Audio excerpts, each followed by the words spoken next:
Actually, the groom slept with me. Yolanda said this with such enthusiasm that it seemed like she might follow up with, "Yay." The room was in complete chaos. I could see my parents at a nearby table, looking like they were about to faint. However, despite the surrounding commotion, my mind regained its calm. Barry slept with Yolanda? No way, that can't be true, because I am Melissa McCarthy, a typical 28-year-old who graduated from a decently ranked college and now works in a clerical position at a major trading company. I wasn't exactly a failure, but I've always been average for better or worse. My academics were average, my athletic abilities were average, and my social life was average. I had no significant problems, but nothing particularly praiseworthy or outstanding either. This didn't change as I grew up. Despite my efforts, my work performance is average, and so are my housekeeping skills. Thinking back, my upbringing was pretty average too. A typical middle-class upbringing with parents working regular jobs. I went to college on a scholarship, so until recently, I have been paying back a fixed amount every month. I'm not unhappy about that, and I'm really grateful to my parents for raising me. However, my entire life has been completely ordinary. On the other hand, my best friend Yolanda Foster has lived a life completely opposite to mine. Yolanda is a colleague from my company. We became friends because we were the only two women assigned to the same department after joining the company. We had a transition from just being close to becoming true friends thanks to Yolanda's personality. Unlike me, she is cheerful and sociable, never shy around people. She graduated from a prestigious university and was even a runner-up in a beauty contest. Despite her family's wealth and owning a company, she isn't stuck up at all. Sure, she's confident and dates handsome guys from top companies, but she's capable at her job and always attracting attention because of her charm. She's also considerate and proactive. She's different from me. Maybe I'm just envious of Yolanda. Even though I consider her my best friend, thinking about our differences always makes me feel uneasy. With a sigh, I press the enter key harder than necessary. After 5 years at the company, even if I'm not very efficient, I'm used to the work. So, even while lost in thought, my fingers keep typing on the keyboard. Then, I feel a light tap on the back of my head.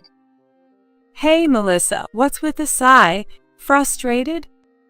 It didn't hurt at all, but I turn around in my chair, rubbing the back of my head. Yolanda is standing there with a rolled-up document in her hand.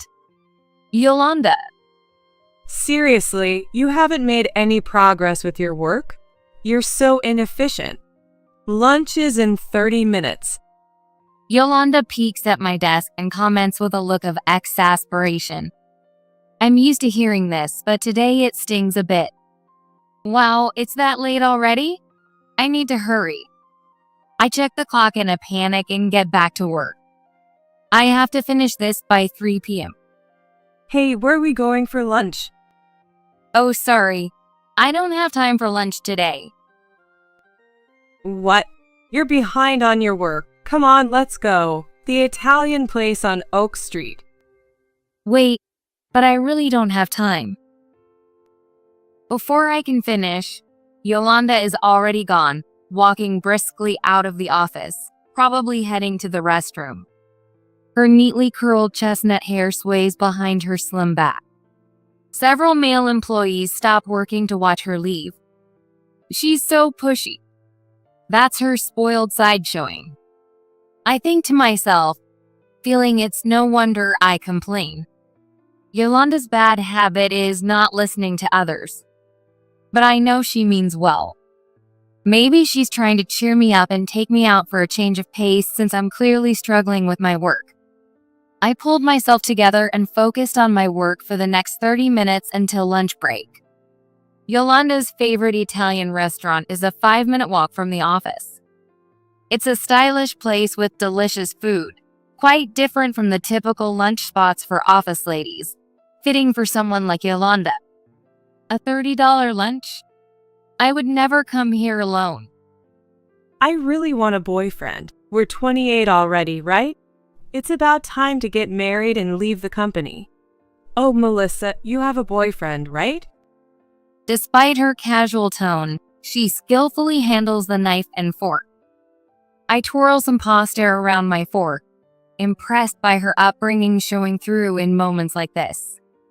Yeah, I do. I reply, suddenly remembering something.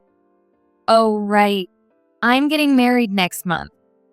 As I continue in the same tone, Yolanda's smooth movements come to a sudden halt. What? Yolanda's surprised voice drowns out the elegant classical music playing in the background. Wait, I didn't know about that. When did this happen? Well, he just proposed last week, and I haven't had the chance to tell you. By the way, what kind of guy is your boyfriend? I don't think I've heard about him before. Her eyes, framed by thick lashes, glare at me resentfully. Even though she says she hasn't heard about him, it's really because she never listened to my stories.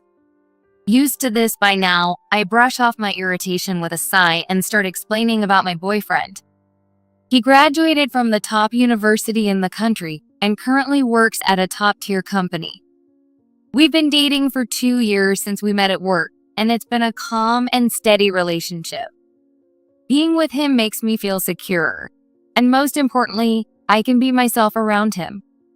However, as I approached 30, I started to worry about whether we would just continue dating or eventually get married. At that moment, as if he could read my mind, he proposed.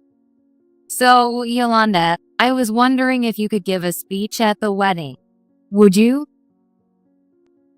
I confide in Yolanda something I've been thinking about since the proposal. Her response is a bit reluctant, but she agrees. Given her pride, she might not be thrilled that her best friend is getting married before her. But as I naively thought that, I didn't notice the strained look on Yolanda's face. On the wedding day, Yolanda came to the waiting room before the ceremony started. Congratulations, Melissa. She walked in with a smile, looking so beautiful that she could outshine the bride. Since my groom, Barry, was there, I thought it was a good opportunity to introduce them. Thank you, Yolanda. This is my husband, Barry. Barry, this is my best friend, Yolanda.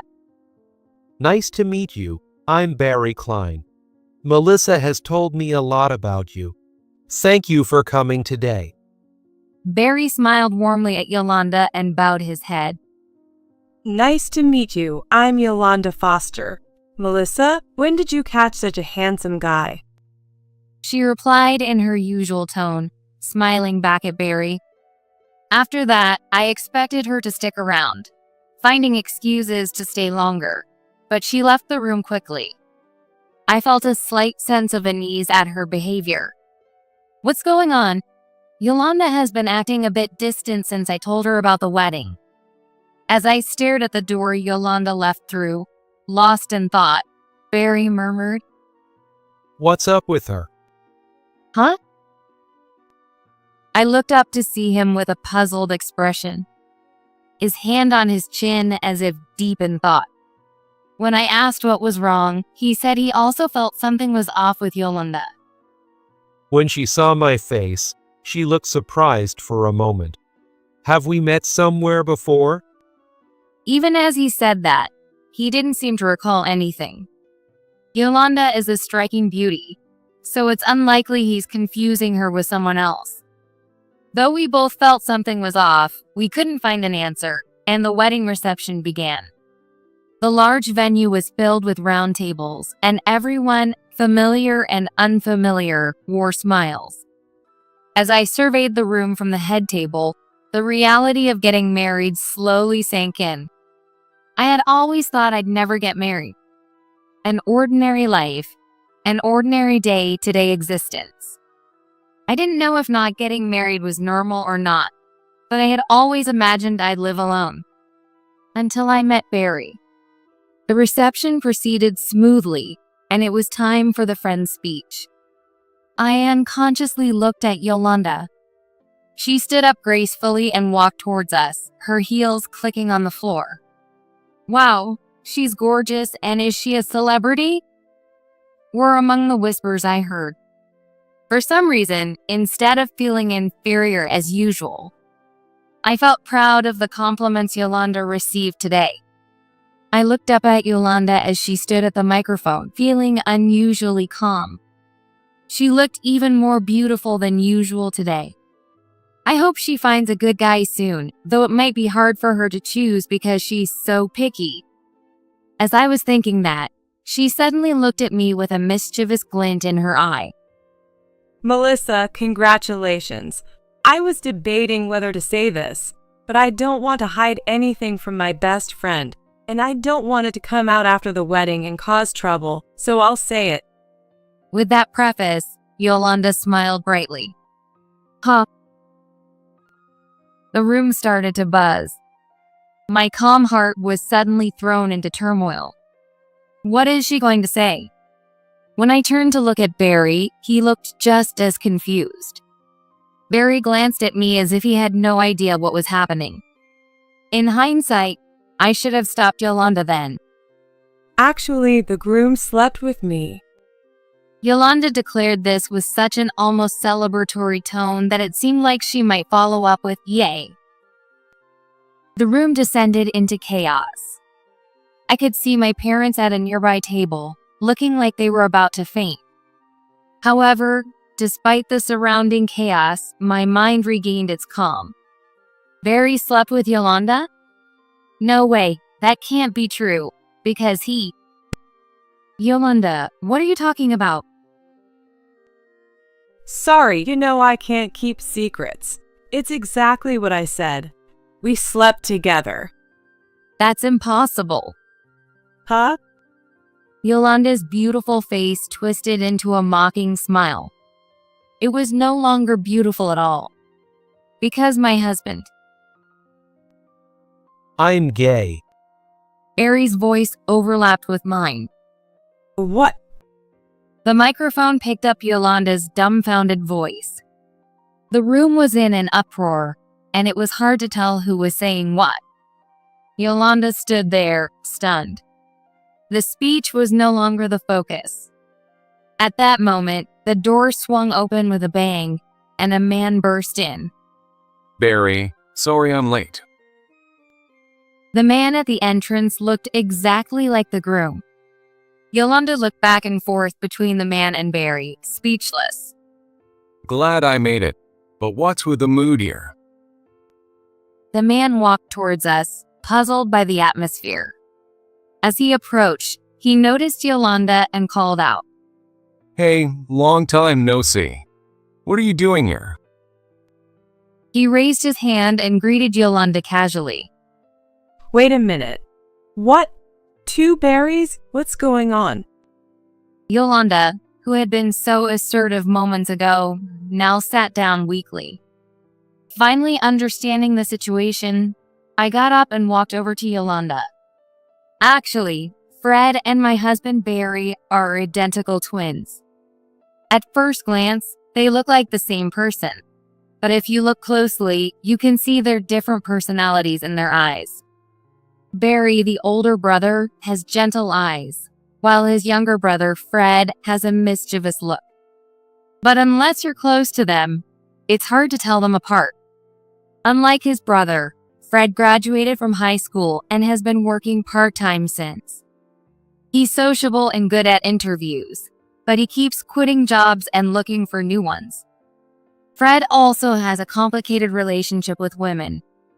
He often pretends to be his brother and dates multiple women, causing trouble for Barry.